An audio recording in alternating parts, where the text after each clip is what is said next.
Hola a todos, buenas tardes. Gracias por estar aquí un jueves más aquí en la escuelita, por venirnos a acompañar.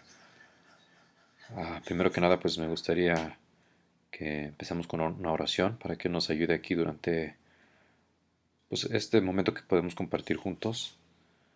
Nada más un recordatorio, hoy es escuelita que pertenece al jueves 7 de abril del año 2022. Entonces vamos a iniciar escuelita con una oración en el nombre del Padre, del Hijo y del Espíritu Santo. Amén. Te damos gracias, Padre Santo, por tenernos aquí presentes, aquí en un espacio donde podemos compartir, aprender y que nosotros aumentemos en nuestro conocimiento de la fe, conocimiento de la iglesia. Te pedimos mucho que todos los días ayudes a que aumente más nuestra fe en ti. Te damos gracias por todo lo que hemos podido hacer hoy, todo lo que no hemos hecho, todo lo que tengamos presentes que tengamos que hacer, que salga todo a como tú sabes que va a salir, Señor. Ayúdanos a reflexionar en nuestros quehaceres y en todo lo que nosotros dedicamos nuestro tiempo, para ver cómo puede agradecer, puede, podamos mejor aprovechar y que sea a tu gusto, Señor. Te pedimos mucho por la paz en el mundo, por la paz en nuestros corazones, en los corazones de cada uno de nosotros. Y no queremos empezar ese jueves de escuelita sin antes decir esta bella oración que un día tú nos enseñaste. Padre nuestro que estás en el cielo, santificado sea tu nombre. Venga a nosotros tu reino, hágase tu voluntad en la tierra como en el cielo. Danos hoy nuestro pan de cada día. Perdona nuestras ofensas, como también nosotros perdonamos a los que nos ofenden. No nos dejes caer en la tentación y líbranos de todo mal. Amén. Dios te salve María, llena eres de gracia, el Señor es contigo. Bendita eres entre todas las mujeres y bendito sea el fruto de tu vientre Jesús. Santa María, Madre de Dios, ruega Señora por nosotros los pecadores, ahora y en la hora de nuestra muerte. Amén. Ven Espíritu Santo, llena los corazones de tus fieles y enciende en ellos el fuego de tu amor. Envía Señor tu Espíritu y todo será creado, y renovarás la faz de la tierra. Oh Dios que iluminaste los corazones de tus fieles, con la luz del Espíritu Santo, haznos dóciles a tu Espíritu, para hacer siempre el bien y gozar de tu consuelo. Por Cristo nuestro Señor. Amén. Virgen de Guadalupe, ruega por nosotros. En el nombre del Padre, del Hijo y Espíritu Santo. Amén. Bueno, muchas gracias a todos los que nos están acompañando, que van a poder ver este video. Ojalá les podamos aquí aprender y llevarnos algo con qué reflexionar y con qué mejorar nuestras vidas.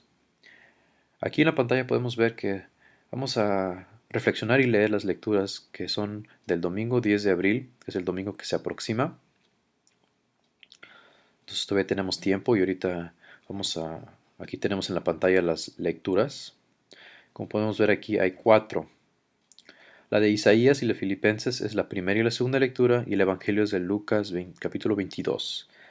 La primera lectura que tenemos aquí es un Evangelio según San Lucas capítulo 19. Ese es, como este domingo es ya domingo de Ramos, la de la Pasión del Señor. Entonces el primer Evangelio se lee antes de la procesión. Es lo que se lee. Entonces, también aquí vamos a tener la oportunidad de leerlo para que pues también, como es una lectura, es algo, palabra del Señor, lo vamos a poder aquí meditar y reflexionar un poco. Entonces, como podemos ver aquí es Lucas capítulo 19, versículos del 28 al 40.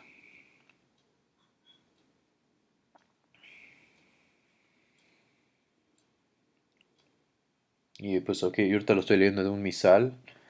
Ah, Quizás si lo estamos buscando en su Biblia esté un poquito diferente, pero es la misma lectura, nada más que algunas veces cambian un poco las palabras. Entonces no nos confundamos, entonces no nos distraigamos mucho por eso. Si gustan primero escucharla primero y ya después la pueden releerlo la segunda vez, como ustedes gusten. Del Evangelio según San Lucas. En aquel tiempo Jesús, acompañado de sus discípulos, iba camino a Jerusalén, y al acercarse a Betfagé y Betanía, junto al monte llamado de los Olivos, envió a dos de sus discípulos diciéndoles, vayan al caserío que está frente a ustedes. Al entrar encontrarán atado un burrito que nadie ha montado todavía. Desátenlo y tráiganlo aquí. Si alguien les pregunta por qué lo desatan, díganle, el Señor lo necesita. Fueron y encontraron todo como el Señor les había dicho. Mientras desataban el burro, los dueños le preguntaron, ¿por qué lo desamarran? Ellos contestaron, el Señor lo necesita. Se llevaron pues el burro, le echaron encima los mantos e hicieron que Jesús montara en él. Conforme iba avanzando la gente, tapizaba el camino con sus mantos, y cuando ya estaba cerca la bajada del monte de los olivos, la multitud de discípulos, entusiasmados, se pusieron a alabar a Dios a gritos por todos los prodigios que habían visto, diciendo, Bendito el Rey, que viene en el nombre del Señor. Paz en el cielo y gloria en las alturas. Algunos fariseos que iban entre la gente le dijeron, Maestro, reprende a tus discípulos. Él les replicó, les aseguro que si ellos se callan, gritarán las piedras. Palabra del Señor. Gloria a ti, Señor Jesús.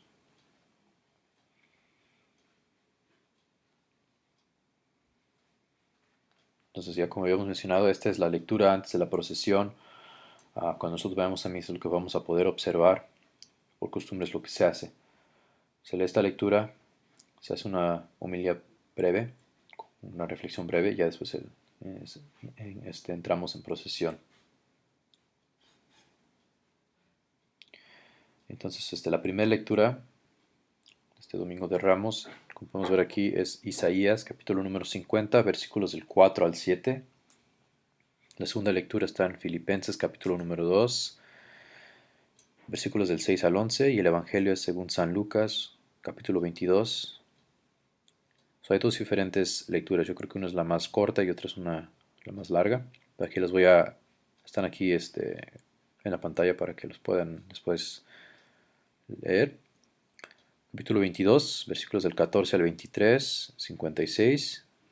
También Lucas capítulo 23, versículos del 1 al 49.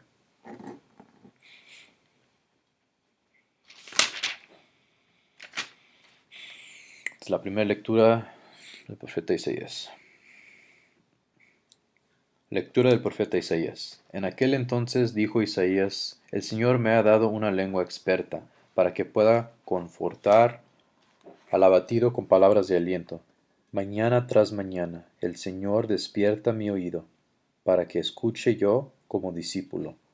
El Señor Dios me ha hecho oír sus palabras, y yo no he opuesto resistencia, ni me he echado para atrás. Ofrecí la espalda a los que me golpeaban, la mejilla a los que me tiraban de la barba. No aparté mi rostro de los insultos y salivazos, pero el Señor me ayuda.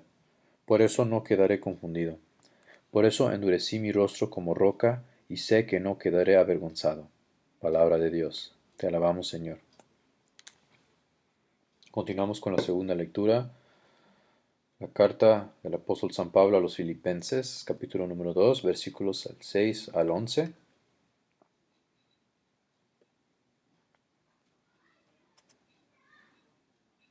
De la carta del apóstol San Pablo a los Filipenses. Cristo, siendo Dios, no consideró que debía aferrarse a las prerrogativas de su condición divina, sino que por el contrario, se anonadó a sí mismo, tomando la condición de siervo, y se hizo semejante a los hombres. Así hecho uno de ellos, se humilló a sí mismo, y por obediencia aceptó incluso la muerte, y una muerte de cruz.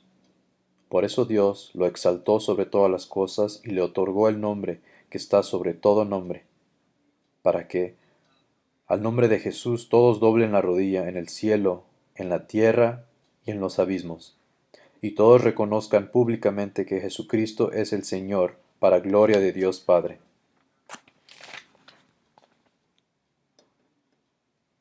Palabra de Dios. Te alabamos, Señor. Bueno, y ok, entonces fue la segunda lectura. Entonces ahora continuamos con el Evangelio. Como pueden ver ahí en la pantalla, ahí donde lo pueden buscar. Esta sí es un Evangelio largo. Entonces vamos a leerla. Del Evangelio según San Lucas. He deseado celebrar esta Pascua con ustedes antes de padecer. Llegada la hora de cenar, se sentó Jesús con sus discípulos y les dijo, Cuánto he deseado celebrar esta Pascua con ustedes antes de padecer, porque yo les aseguro que ya no la volveré a celebrar hasta que tenga cabal cumplimiento en el reino de Dios. Luego tomó en sus manos una copa de vino, pronunció la acción de gracias y dijo, Tomen esto y repártanlo entre ustedes, porque les aseguro que ya no volveré a beber del fruto de la vid, hasta que venga el reino de Dios. Hagan esto en memoria mía. Tomando después un pan, pronunció la acción de gracias, lo partió y se lo dio diciendo, Este es mi cuerpo, que se entrega por ustedes. Hagan esto en memoria mía. Después de cenar hizo lo mismo con una copa de vino, diciendo, Esta copa es la nueva alianza, sellada con mi sangre, que se derrama por ustedes.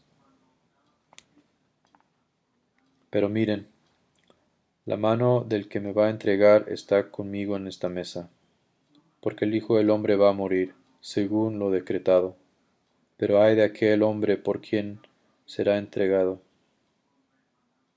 Ellos empezaron a preguntarse unos a otros quién de ellos podría ser el que lo iba a traicionar. Después los discípulos se pusieron a discutir sobre cuál de ellos debería ser considerado como el más importante. Jesús les dijo, Los reyes de los paganos los dominan, y los que ejercen la autoridad se hacen llamar bienhechores, pero ustedes no hagan eso, sino todo lo contrario, que el mayor entre ustedes actúe como si fuera el menor, y el que gobierna como si fuera un servidor. Porque ¿quién vale más, el que está a la mesa o el que sirve? ¿Verdad que es el que está en la mesa? Pues yo estoy en medio de ustedes como el que sirve. Ustedes han perseverado conmigo en mis pruebas, y yo les voy a dar el reino, como mi Padre me lo dio a mí, para que coman y beban a mi mesa en el reino, y se siente cada uno en su trono, para juzgar a las 12 tribus de Israel. Luego añadió, Simón, Simón, mira que Satanás ha pedido permiso para zarandearlos como trigo, pero yo he orado por ti, para que tu fe no desfallezca, y tú, una vez convertido, confirma a tus hermanos. Él le contestó, Señor, estoy dispuesto a ir contigo, incluso a la cárcel y a la muerte. Jesús le replicó, Te digo, Pedro, que hoy, antes de que cante el gallo, habrás negado 3 veces que me conoces. Después les dijo a todos ellos, Cuando los envíes sin provisiones, sin dinero, ni sandalias, ¿acaso les faltó algo? Ellos contestaron, Nada. Él añadió, Ahora en cambio, el que tenga dinero o provisiones, que los tome, y el que no tenga espada, que venda su manto y compre una. Les aseguro que conviene que se cumpla esto que está escrito de mí. Fue contado de entre malhechores, porque se acerca el cumplimiento de todo lo que se refiere a mí. Ellos le dijeron, Señor, aquí hay 2 espadas. Él les contestó, Basta ya. Salió Jesús como de costumbre al monte de los olivos, y lo acompañaron los discípulos. Al llegar a este sitio les dijo, Oren para no caer en tentación. Luego se alejó de ellos a la distancia de un tiro de piedra, y se puso a orar de rodillas, diciendo, Padre, si quieres aparte de mí esta amarga prueba, pero que no se haga mi voluntad, sino la tuya. Se le apareció entonces un ángel para confortarlo. Él, en su angustia mortal, oraba con mayor insistencia y comenzó a sudar gruesas gotas de sangre que caían hasta el suelo. Por fin terminó su oración, se levantó, fue hacia sus discípulos y los encontró dormidos por la pena. Entonces les dijo, ¿Por qué están dormidos? Levántense y oren para no caer en la tentación. ¿Judas con un beso entregas al Hijo del Hombre? Todavía estaba hablando cuando llegó una turba encabezada por Judas, uno de los 12. quien se acercó a Jesús para besarlo. Jesús le dijo: Judas, con un beso entregas al Hijo del Hombre. Al darse cuenta de lo que iba a suceder, los que estaban con él dijeron: Señor, ¿los atacamos con espada? Y uno de ellos hirió a un criado del sumo sacerdote y le cortó la oreja derecha. Jesús intervino diciendo: Dejen, basta. Le tocó la oreja y lo curó. Después Jesús les dijo a sus sumos sacerdotes, a los encargados del templo y a los ancianos que habían venido a arrestarlo: Han venido a prenderme con espadas y palos, como si fuera un bandido. Todos los días he estado con ustedes en el templo y no me echaron mano. Pero esta es la hora y la del poder de las tinieblas. Ellos lo arrestaron y se lo llevaron, y lo hicieron entrar en la casa del sumo sacerdote. Pedro lo seguía desde lejos. Encendieron fuego en medio del patio, se sentaron alrededor y Pedro se sentó también con ellos. Al verlo sentado junto a la lumbre, una criada se le quedó mirando y le dijo: Este también estaba con él. Pero él lo negó, diciendo: No lo conozco, mujer. Poco después lo vio otro y le dijo: Tú también eres uno de ellos. Pedro replicó: Hombre, no lo soy. Y como después de una hora otro insistió: Sin duda que éste también estaba con él, porque es Galileo. Pedro contestó: Hombre, no sé de qué hablas. Todavía estaba hablando cuando cantó un gallo. El Señor, volviéndose, miró a Pedro. Pedro se acordó entonces de las palabras que el Señor le había dicho: Antes de que cante el gallo me negarás 3 veces. Y saliendo de allí se soltó a llorar amargamente. Los hombres que sujetaban a Jesús se burlaban de él, le daban golpes, le tapaban la cara y le preguntaban: Adivina quién te ha pegado. Y proferían contra él muchos insultos. Lo hicieron. Al amanecer se reunió el consejo de los ancianos con los sumos sacerdotes y los escribas. Hicieron comparecer a Jesús entre el Sanedrín y le dijeron: Si tú eres el Mesías, dínoslo. Él les contestó: Si se los digo, no lo van a creer, y si les pregunto, no me lo van a responder. Pero ya desde ahora el Hijo del Hombre está sentado a la derecha de Dios Todopoderoso. Dijeron todos: Entonces, ¿tú eres el Hijo de Dios? Él les contestó: Ustedes mismos lo han dicho. Sí lo soy. Entonces ellos dijeron: ¿Qué necesidad tenemos ya de testigos? Nosotros mismos lo hemos oído de su boca. El consejo de los ancianos, con los sumos sacerdotes y los escribas, se levantaron y llevaron a Jesús ante Pilato. Entonces comenzaron a acusarlo diciendo: Hemos comprobado que éste anda amotinando a nuestra nación y oponiéndose a que se pague tributo al César y diciendo que él es el Mesías, rey. Pilato preguntó a Jesús: ¿Eres tú el rey de los judíos? Él le contestó: Tú lo has dicho. Pilato dijo a los sumos sacerdotes y a la turba: No encuentro ninguna culpa en este hombre. Ellos insistían con más fuerza, diciendo: Solivianta al pueblo enseñando por toda Judea, desde Galilea hasta aquí. Al oír esto, Pilato preguntó si era Galileo, y al enterarse de que era de la jurisdicción de Herodes, se lo remitió, ya que Herodes estaba en Jerusalén precisamente por aquellos días.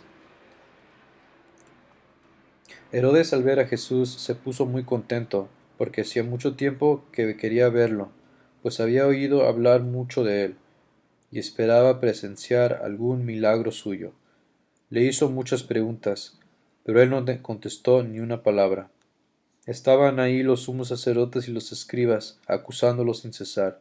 Entonces Herodes, con su escolta, lo trató con desprecio y se burló de él, y le mandó poner una vestidura blanca. Después se lo remitió a Pilato. Aquel mismo día se hicieron amigos Herodes y Pilato, porque antes eran enemigos. Pilato convocó a los sumos sacerdotes y las autoridades y al pueblo y les dijo: Me han traído a este hombre, alegando que alborota al pueblo, pero yo lo he interrogado delante de ustedes y no he encontrado en él ninguna de las culpas de que lo acusan, tampoco Herodes. ¿Por qué me lo envían de nuevo? Ya ven que ningún delito digno de muerte se ha probado. Así pues les aplicaré un escarcamiento y los soltaré. Con ocasión de la fiesta, Pilato tenía que dejarles libre a un preso. Ellos vociferaban en masa diciendo: Quita a ese, suéltanos a Barrabás. A este lo habían metido en la cárcel por una revuelta acaecida en la ciudad y un homicidio. Pilato volvió a dirigirles la palabra, con la intención de poner en libertad a Jesús, pero ellos seguían gritando, «Crucifícalo, crucifícalo». Él les dijo por tercera vez, «Pues, ¿qué ha hecho de malo? No he encontrado en él ningún delito que merezca la muerte, de modo que le aplicaré un escarcimiento y lo soltaré». Pero ellos insistían, pidiendo a gritos que lo crucificaran. Como iba creciendo el griterío, Pilato decidió que se cumpliera su petición.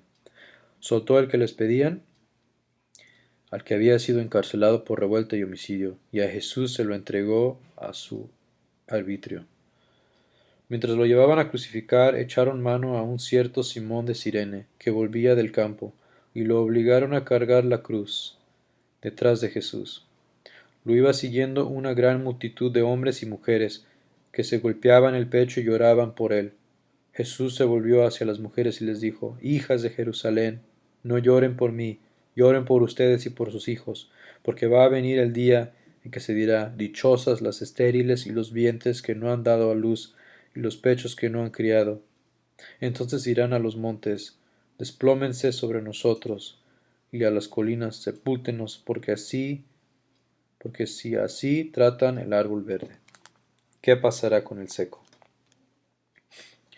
Conducían además a dos malhechores para ajusticiarlos con él. Cuando llegaron al lugar llamado la Calavera, lo crucificaron ahí, a él y a los malhechores, uno a su derecha y el otro a su izquierda.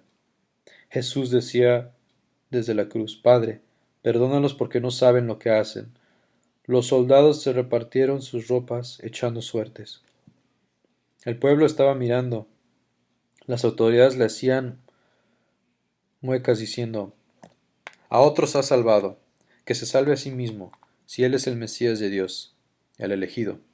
También los soldados se burlaban de Jesús y acercándose a él le ofrecían vinagre y le decían, «Si tú eres el rey de los judíos, sálvate a ti mismo». Había en efecto sobre la cruz un letrero en griego, latín y hebreo que decía, «Este es el rey de los judíos». Uno de los malhechores crucificados insultaba a Jesús diciendo, «Si tú eres el Mesías, sálvate a ti mismo y a nosotros». Pero el otro reclamaba indignado, «¿Ni siquiera temes tú a Dios estando en el mismo suplicio? Nosotros justamente recibimos el pago de lo que hicimos, pero éste ningún mal ha hecho». Y él le decía a Jesús, «Señor, cuando llegues a tu reino, acuérdate de mí». Jesús le respondió, «Yo te aseguro que hoy estarás conmigo en el paraíso». Era casi el mediodía cuando las tinieblas invadieron toda la región y se oscureció el sol hasta las 3 de la tarde. El velo del templo se rasgó a la mitad. Jesús, clamando con voz potente, dijo, «Padre, en tus manos encomiendo mi espíritu». Y dicho esto, expiró.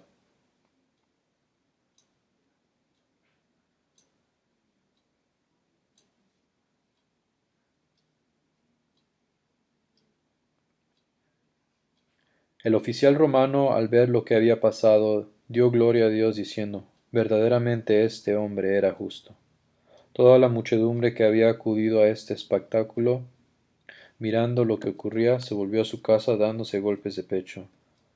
Los conocidos de Jesús se mantenían a distancia, lo mismo que las mujeres que lo habían seguido desde Galilea, y permanecían mirando todo aquello. Un hombre llamado José, consejero del Sanedrín, hombre bueno y justo, que no había estado de acuerdo con la decisión de los judíos ni con sus actos, que era natural de Arimatea, ciudad de Judea, y que aguardaba el reino de Dios, se prestó ante Pilato para pedirle el cuerpo de Jesús. Lo bajó de la cruz, lo envolvió en una sábana y lo colocó en el sepulcro excavado en la roca, donde no había puesto a nadie todavía. Era el día de la Pascua y ya iba a empezar el sábado. Las mujeres que habían seguido a Jesús desde Galilea acompañaron a José para ver el sepulcro, y como colocaban el cuerpo, al regresar a su casa preparando perfumes y ungüentos, y el sábado guardaron reposo, conforme al mandamiento. Palabra del Señor. Gloria a ti, Señor Jesús. Bueno, ya pudimos leer las lecturas, que son del 10 de abril, Domingo de Ramos. Aquí hay una breve meditación sobre esa lectura, sobre las lecturas. Dice, una de las mejores formas de leer el relato de la pasión de Jesús es poniéndonos en sus zapatos. Primero, Jesús vio cómo uno de sus apóstoles lo traicionaba con un beso. ¿Alguna vez alguien te ha sonreído superficialmente, pero luego hace que te hiere intencionalmente? Si es así, has tenido una prueba de la pasión del Señor. ¿Alguna vez has sido abandonado por tu mejor amigo en tu tiempo de oscuridad? Esa también es una prueba de la pasión. Si alguna vez has sido víctima de bromas terribles que te han hecho daño, definitivamente has experimentado. ¿Algo de este fue divertido? Desde luego que la respuesta es no. ¿Te dolió profundamente? Probablemente sí. ¿Te enojaste?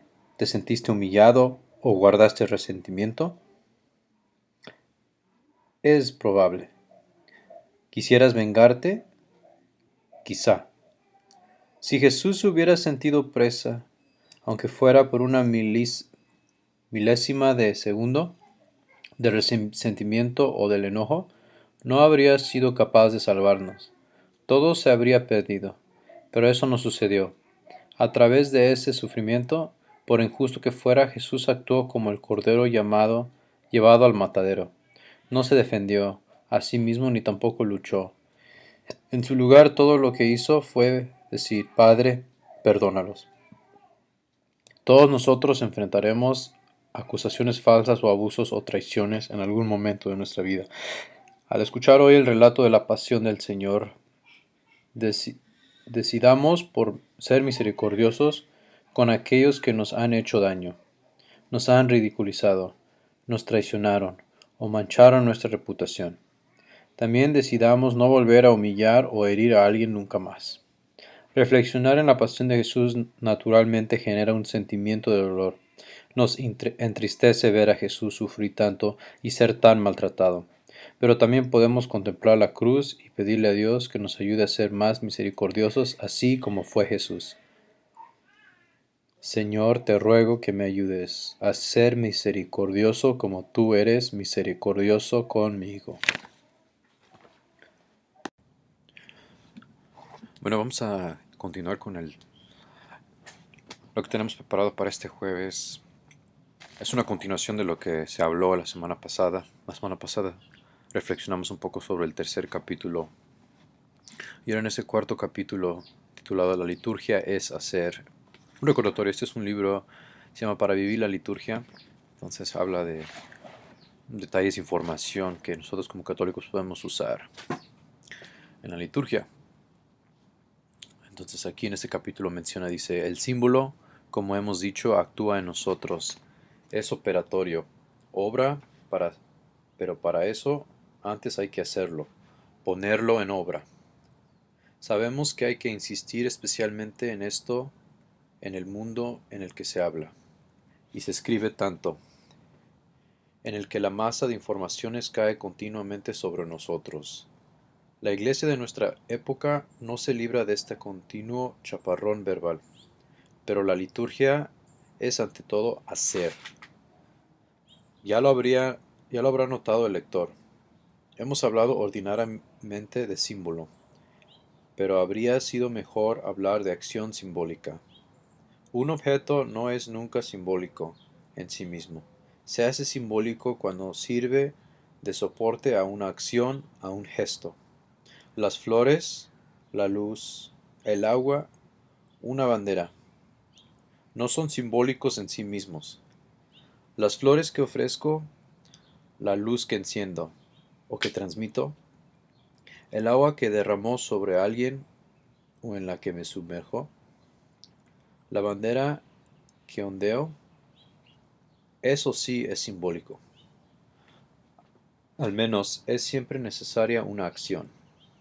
La bandera que veo en el balcón central de un edificio ha sido puesta ahí por alguien, con una intención concreta. El pan eucarístico que adoro no puede ser captado en su sentido pleno, más que en relación con la acción eucarística. Por otra parte, Muchas acciones simbólicas prescinden del objeto material, como pasa con todos los gestos, con el canto, con la palabra. Es verdad que la celebración no puede prescindir de palabras, pero antes es preciso situar correctamente el símbolo, darle todas las oportunidades para que sea él mismo una oportunidad para nosotros. Como ya hemos subrayado, el símbolo habla a todo nuestro ser y por tanto especialmente a nuestro cuerpo y a nuestros sentidos. Por eso, es esencial que lo que se dirija a nuestra mirada, a nuestra vista, a nuestro tacto, a nuestro olfato, a nuestro gusto, hable por sí mismo. Es esencial que los gestos que hacemos o la forma con que disponemos nuestros cuerpos en el espacio hablen por sí mismos. Que el símbolo pueda hablar por sí mismo, en el corazón mismo de la acción simbólica, antes de que intentemos hablar de él. Así es como en los primeros siglos de la Iglesia entendían las cosas nuestros padres en la fe. En aquellos lejanos tiempos era después del sacramento cuando se desarrollaba todo su simbolismo, con sus consecuencias para la vida cristiana. Es lo que se llama la mistagogía. Una vez que el sujeto ha sido evangelizado previamente, no se le inicia realmente en el sacramento, sino que es más bien el sacramento el que lo inicia a él. Primero se hace y luego se habla. La cualidad del obrador simbólico tiene una gran importancia para la realidad que celebramos y por tanto para la fe. Las discusiones que siguieron a la reforma del Vaticano II han recaído más sobre cuestiones de forma que de contenido verbal. El gregoriano, las misas con guitarra, la comunión en la mano, una prueba de que el obrar de la Iglesia resulta quizás más importante que el decir. Pero decir es también hacer. Cuando el alcalde pronuncia un discurso ante el monumento a la patria, quizás es porque tiene que dar un mensaje a sus ciudadanos, pero también es que su invención, como el primero de los ciudadanos, es simbólica. ¿Cuántos discursos oficiales carecen de todo interés en su contenido y sin embargo nadie aceptaría que no hubiera orador en aquella ocasión? En nuestras asambleas también son necesarios los discursos, las intervenciones diversas, para entregar un mensaje. Pero la mayor parte de las veces el tomar la palabra tiene también un carácter simbólico. El sacerdote, al pronunciar su saludo, se sitúa ante la asamblea, y aquel saludo simboliza, realiza la estructura de la iglesia. Cuando toma la palabra un laico bajo la forma de testimonio, o en el momento de dar unos anuncios, simboliza con toda claridad, sobre todo hoy, encontrarse con el pasado, independientemente del contenido, la responsabilidad del pueblo de Dios. Hay que llegar aún más lejos y hablar de las palabras sacramentales. A veces se las ha tomado como palabras mágicas, sobre todo las de la consagración. El término de fórmula es ya bastante revelador. Ya hemos evocado el carácter performativo del yo te amo del enamorado. Lo mismo ocurre con las palabras sacramentales. Decir, esto es mi cuerpo, es hacer participar de la vida de Cristo y decir, yo te perdono, es hacer efectivo el perdón de Dios. El símbolo no se explica, no se habla de él, es Él el que nos habla. Hemos aprendido a decir buenos días, a hacer regalos, mucho antes de que nos hayan dado una explicación sobre esos hechos, si es que alguna vez nos la han dado. Imaginemos a uno que nos dice, estrecho tu mano porque esto quiere decir que... Te doy un beso, porque el beso quiere decir que... Diríamos que ese hombre está chiflado. Es verdad que quizás pueda explicarse históricamente el apretón de mano, o psicoanalíticamente el beso, pero estas explicaciones no interesan más que a los especialistas. El símbolo no se explica. Si lo comprendiéramos, nuestras celebraciones se librarían de esas innumerables glosas. Ahora el sacerdote hace esto, ¿por qué? Y ahora cantamos este canto, ¿por qué? Si lo comprendiéramos, no nos empeñaríamos en transformar la misa de los niños en una catequesis. Es verdad que hay que adaptar la celebración a las posibilidades culturales y psicológicas de esa edad, pero sobre todo hay que enseñarles a obrar. Luego se les hablará, pero para ayudar a descubrir, a concretar el sentido de lo que han hecho, a situarlo en el conjunto de su despertar a la fe, y no tanto para enseñarles o explicarles. Es decir, hay que vincular la experiencia que han tenido con otras experiencias. El símbolo no se explica. En los ejemplos que hemos ido poniendo hay que evocar su funcionamiento, pero no podemos hacerlo más que apelando a las experiencias ya vividas, sin poder prejuzgar de antemano sobre las que se vivirán. En definitiva, si los simbolismos actuanse siempre como es debido, este libro sería inútil. Su autor estaría cortando la rama misma sobre la que ha sentado.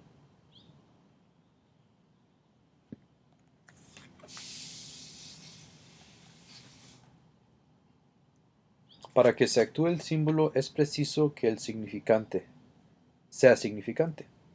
Una anécdota. Recién ordenado sacerdote, tuve que ir a celebrar un bautismo a una parroquia que no conocía. Después del bautizo, el párroco que había asistido a la ceremonia me dijo: Señor cura, he visto que usted derramaba el agua sobre el cráneo del niño. ¿No sabe que, si tiene mucho pelo, el agua no tocará la piel y el bautismo será inválido? No supe qué responder, recordando todavía todos aquellos objetos que habían servido para el bautismo: la concha oxidada, los copos de algodón, de aspecto dudoso, y la sal, en un salero con tapa de agujeros, que me hizo pensar en aquellos cucuruchos de patatas fritas que nos vendían a los chavales de entonces después de salarse abundantemente. Los signos no hablaban o hablaban al revés. ¿Cómo funcionaron los símbolos de la vida, de la acogida, de la pertenencia a Cristo? Dios lo sabe. Pienso también en aquel sacerdote, en unos funerales, diciendo cosas admirables sobre la aspersión de la difunta, cuando todos los fieles sabían perfectamente que el acetre estaba vacío porque se había derramado el agua bendita. No hablemos de los incensarios apagados, de las velas eléctricas o de las flores de papel. Habrá que hablar más todavía de la verdad de los signos.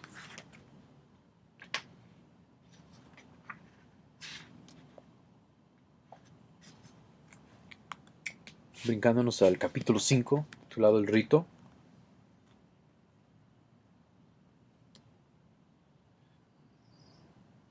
Después de explorar las riquezas de la acción simbólica, toquemos ahora la noción de rito, que está estrechamente relacionada con ella. Ritual es una palabra que utilizamos familiarmente. Cada vez que sale de la oficina, va a tomar ritualmente el aperitivo en el bar de la esquina. En el mismo sentido vulgar de la palabra rito, comprendemos que hay ya una idea de hábito, de repetitividad. En sentido estricto, y en el contexto en que estamos, podemos definir el rito como una acción simbólica, que se repite regularmente según unas formas prescritas. El rito no es exclusivo de la liturgia. De hecho, ya desde pequeños podemos decir que nos han programado para desear los buenos días, para dar un beso, para portarnos bien en la mesa. Apenas hay una asociación de personas, aparecen los ritos. Negar la necesidad del rito, como a veces pretenden algunos en nombre del progreso, de la renovación de la sinceridad es negar una disposición profunda de la naturaleza humana. El hombre es un animal ritual.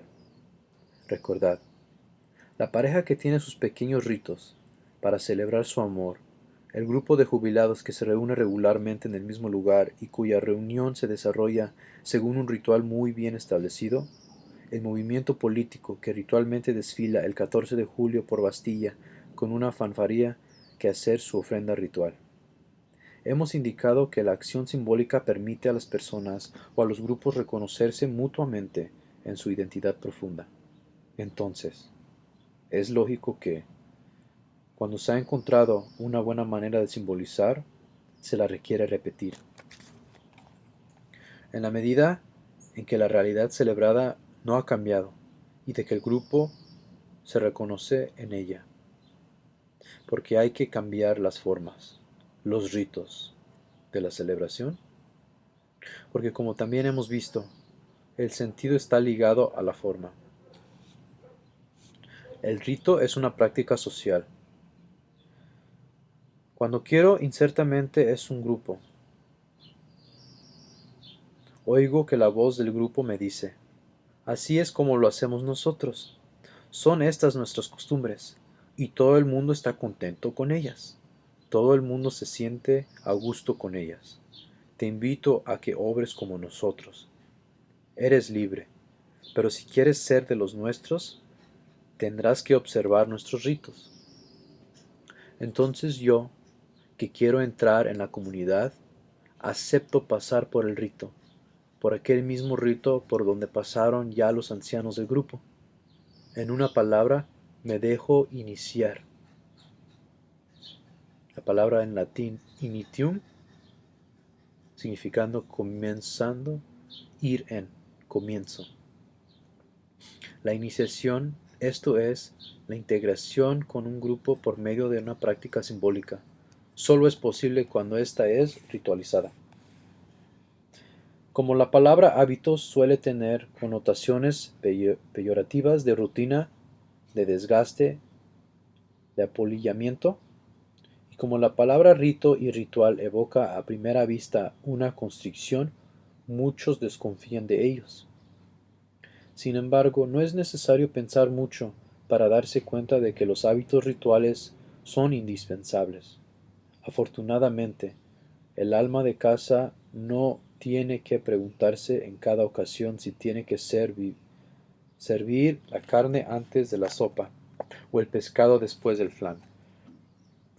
Sin saberlo, observa un rito establecido, y esto es para ella mucho mejor, ya que le deja libertad para hacer vivir ese rito tal como es, escogiendo armoniosamente su menú. Es una suerte que no tengamos que ponernos a pesar mucho sobre cómo hemos de saludar a una persona. El rito establece un buenos días o un apretón de manos, y esto me permite jugar con mi libertad de saludar con mayor o menor afecto.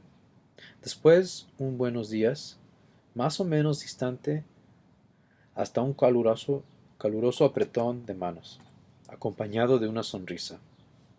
Es una suerte que no tengamos que reinventar la misa todos los domingos. Sería agotador e impracticable. Tan solo dentro de un ritual puede moverse nuestra libertad. El ritual es también una salvaguardia contra la subjetividad, el desorden y la anarquía. Sin él, la celebración moriría víctima de las invenciones, de los osados, entregada en manos de quienes quieren hacer notar. El ritual no impide el sentimiento y la afectividad, pero los canaliza, impidiendo que la celebración se hunda en el sentimentalismo, en lo afectivo, en el romanticismo. El espontaneismo no es más que una ilusión. Más de un grupo informal ha llegado finalmente a darse cuenta de ello, y poco a poco se ha impuesto un esquema ritual. Es evidente que una acción simbólica no se comprende siempre de una forma inmediata. Se necesita algún tiempo para apropiársela. Fijaos en un cuadro, en un poema. Hace falta tiempo para entrar en él. Hay que contemplarlo, leerlo 1 y 10 veces. Lo mismo pasa con la liturgia. No es tan fácil penetrar enseguida en un gesto, en un canto, en una actitud. La repetitividad del gesto nos va permitiendo entrar cada vez un poco más en él, hasta hacerlo totalmente nuestro. Y como la riqueza símbolo es inagotable, siempre se encuentran en los sentidos nuevos.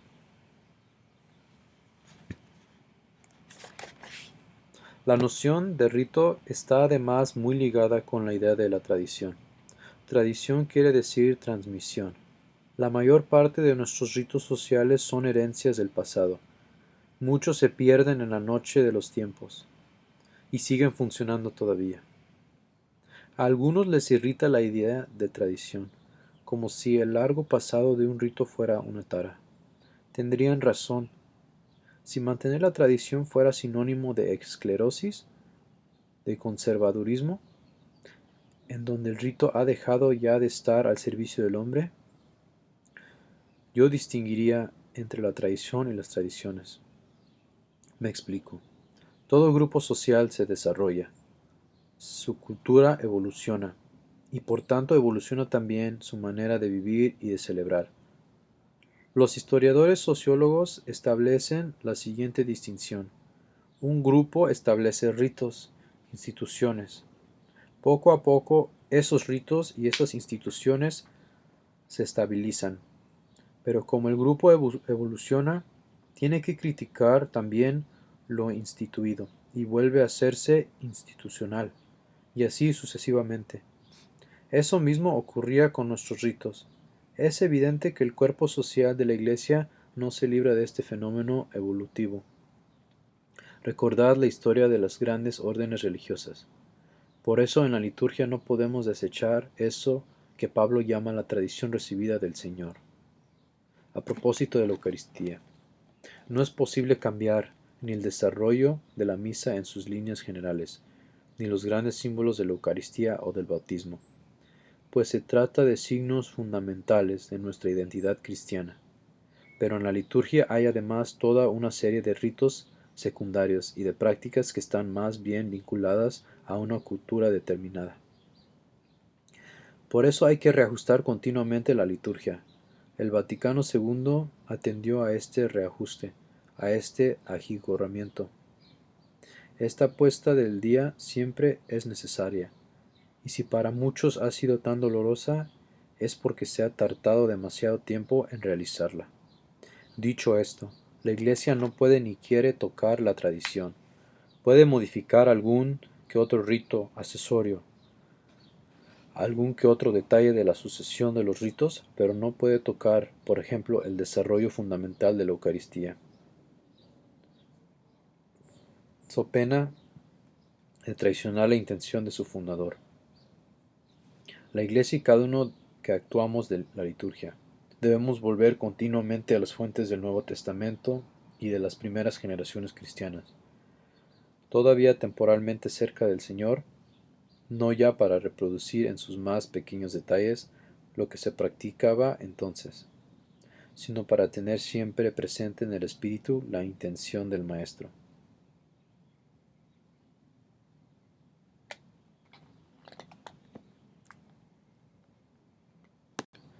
Ok, entonces hoy en Jueves de Escuelita, día 7 de abril del año 2022, vamos a hablar brevemente sobre el Santo del Día, de hoy 7 de abril.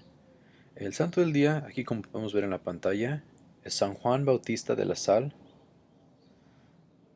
Esa palabra última es en francés, entonces ojalá lo pronuncie bien. Pero este personaje uh, vivía en Francia, perdón. Este es una persona un santo que a una edad muy temprana él tenía todo así, lo que uno quisiera. Tenía era muy inteligente, tenía una familia noble, tenía dinero y pues este,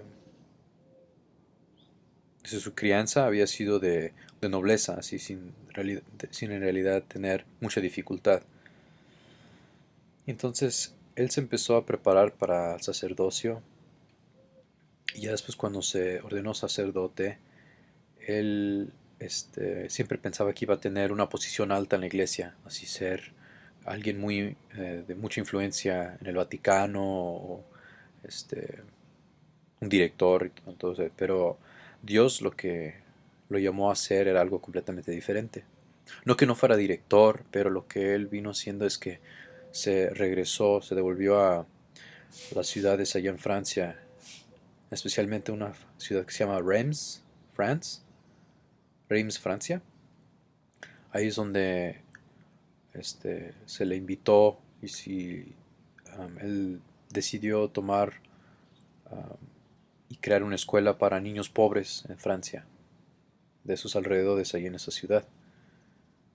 Entonces él dejó su riqueza para ayudar a los que la sociedad no apoyaba, a los pobres y también a educar a los niños. Y pues al principio era difícil porque pues muchas personas seculares de esas áreas no estaban de acuerdo con eso, no querían que se le ayudara a los pobres, no le veían sentido, ellos no tenían ese llamado a apoyar a los pobres. Y entonces, pues en sus pruebas de este santo, él pudo lograr formar una una sociedad que se dedicaba a ayudar hacia a los pobres, a educarlos.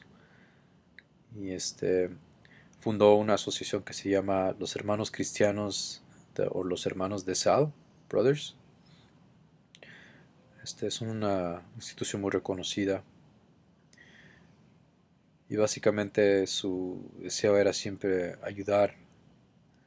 Este, Algo muy fundamental es que él ayudó a cambiar a las escuelas a estudiar en salones, a cambiar esa forma de instruirlos, porque en ese entonces era muy común enseñar individualmente, así la instrucción individual, uno a uno. Entonces eso de enseñar en grupo, este, en salón, pues no era común en ese entonces. Y aún así, él, desafortunadamente, él pasó por muchas dificultades, así hubo mucha oposición de personas en esas áreas, especialmente también en su organización que él fundó. Estaban en contra de pues, la forma que él hacía las cosas. Entonces, era algo con lo que él tuvo que batallar, pero aún así sí luchó y perseveró. Y él falleció un Viernes Santo durante esos años, a la edad de 68 años. Y pues él es el santo patrono para todos los que conocen, nos conocemos o quizás somos maestros y educadores, ¿no? Entonces algo ahí muy importante que reflexionar, que pidamos por todos esos maestros y educadores en nuestras vidas. También les compartamos esta información, ¿no?, de este gran santo para que él venere sobre nosotros y pueda venerar sobre los maestros y los educadores. Bueno, esto fue como la sección de hoy del Santo del Día. Si gustan más información lo pueden, claro, ir a buscar, saber más de él. Pero esto es básicamente un breve resumen de lo que viene siendo el Santo del Día, San Juan Bautista de la Sal. Bueno, ya es todo lo que tenemos por hoy. Ojalá les haya gustado el tema, les haya servido de algo también la meditación de las lecturas. Mi parte también aprendí un poco más sobre el Santo del Día.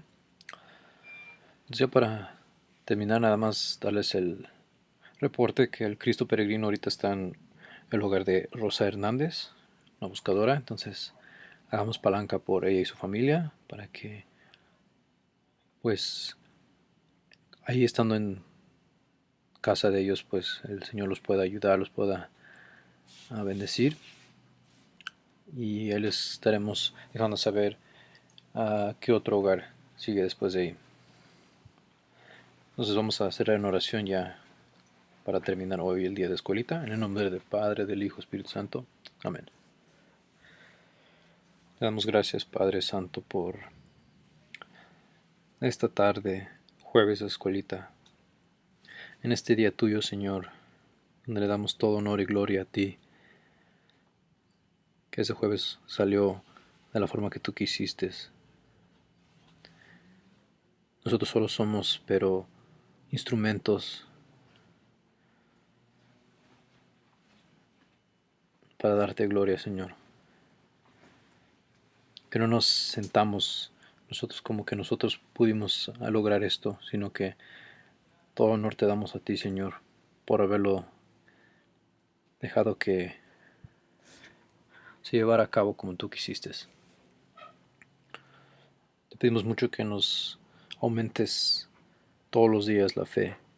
Cada día nosotros creamos más en ti. Te pedimos mucho por las necesidades del mundo, por la paz en el mundo, para el final al aborto, por todas las enfermedades que hay, Señor, para que consoles a esas personas que están enfermas, que sepan que estando de la mano tuya, Señor, todo es posible.